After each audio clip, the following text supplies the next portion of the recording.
Hello everyone, this is Crystal Putta from Prayerful Arts, back with another episode of the Swan and Rhea egg. I'll show you the Rhea egg in just a moment. This egg, the last time you saw it, was dyed like a golden color. It was the Pysanky USA mushroom color. I washed that off. I washed it to see what would happen. I did have to etch it. And what I used this time was I used cleaning vinegar. So it's a little stronger than regular vinegar, just to see what it would do. And I did sections, and I used just a soft toothbrush, and it went back to pretty much a white color, and then I dyed it pink. And the last video I said, oh, I really didn't care that it had this character of the uneven color. But I did. So what I originally tried to do was get a very pale pink, and then my plan was to have a pale pink and then do a darker pink. Well, I couldn't get an even pale pink that I was happy with. So I went with the dark pink, and now I am in the process of lightening up these areas. So I dyed it the dark pink, and I've covered those areas, which is the start. And I was also dyeing the egg black. I wore gloves. Look what happened to my little pinky finger. It's kind of cool. The pattern on there. And my thumb. None of the other fingers got any dye on them, but these two. Anyway, I don't know if there was a leak or just some dye got in. So I covered these areas of the points of the star, and inside the area between this netting and the outside, I covered that. There's something else. I covered this area here. I think that was it. So now what I'm doing is I want to get this light pink. I want each one of these flowers to be a lighter pink. So I am taking my paintbrush, just dipping it in some water and lightening up, just kind of going over. I'm scrubbing a little bit just to get the water really, really in there. Kind of like that. And then I take a tissue and blot it off, and it's a lighter color.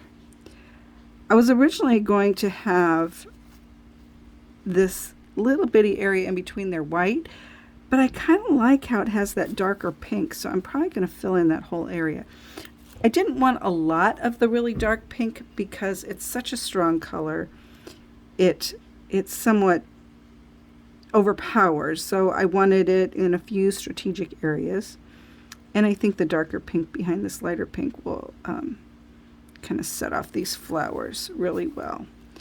So I will be working on that, and then I'll cover those, that whole area here with wax.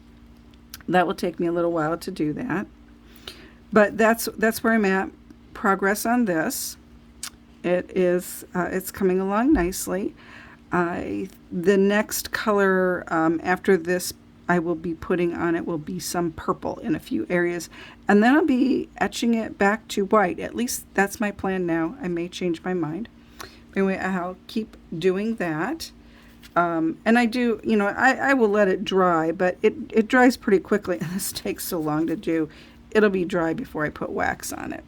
You do want to make sure that. And it's easy for me to tell, have I gotten off enough, because I can tell from the other color on there that yes, I did get off enough. So that's that one.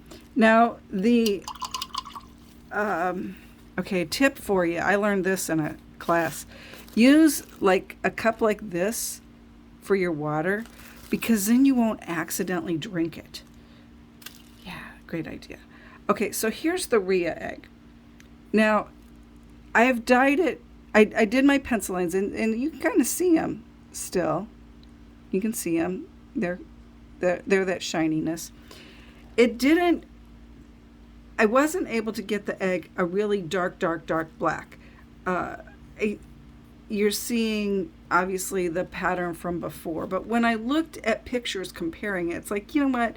It is darker, because my other option was to etch this all the way back and then dye it black. But I kept telling myself, this project is all about experimentation. So what I did, how I dyed this black, I put it in a double strength black dye 4 minutes, and it didn't all fit, so I kind of had to turn it. And then I let it dry. And it's like, it was, I could see it, but it wasn't near what I wanted. So I let it dry for a couple hours. And I did it again. It's like, okay, it's darker. So I did that process 4 times, and this is where I'm at with it. I am going to go ahead and use the white wax, even though the black isn't a consistent black. The other colors are going to be very bright, and so you'll get a little bit of the variation in the black to go along with the other colors. I'm excited to see how that will turn out. I really think I will like it. I will be using a white wax. It looks like this. It's beeswax. It's very runny, so I think there's a little paraffin in it too. Or it's a really, really pure wax, but I'm not sure. But anyway, I'll use this so that I can see it on the black egg. Anytime I have to put wax on a really dark color, if I want to make sure I see it, I'll use this. If there's still some black wax in the Kiska, that's okay. It will turn like a gray color, so you can still see it, and then eventually it becomes white. And then what's kind of cool about it is when I etch it, the lines will look black. It kind of becomes clear. I'm not sure how all that happens, but it does. So that's a lot of work that I need to do to do all those lines. And when I come back, the goal will be that this one will have all of the black lines on it, and it will be etched back to white. I'm hoping it will etch back to white, because you can still see this pattern in there. I'm hoping that it etches back to white.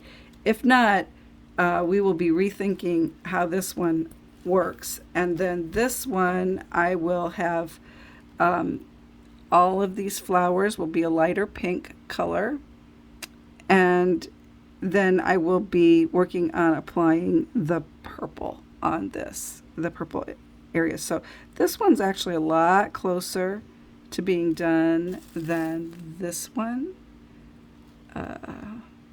We'll see what happens. So thank you for following along with me, for staying tuned, and we're gonna see what happens. So thanks so much for watching.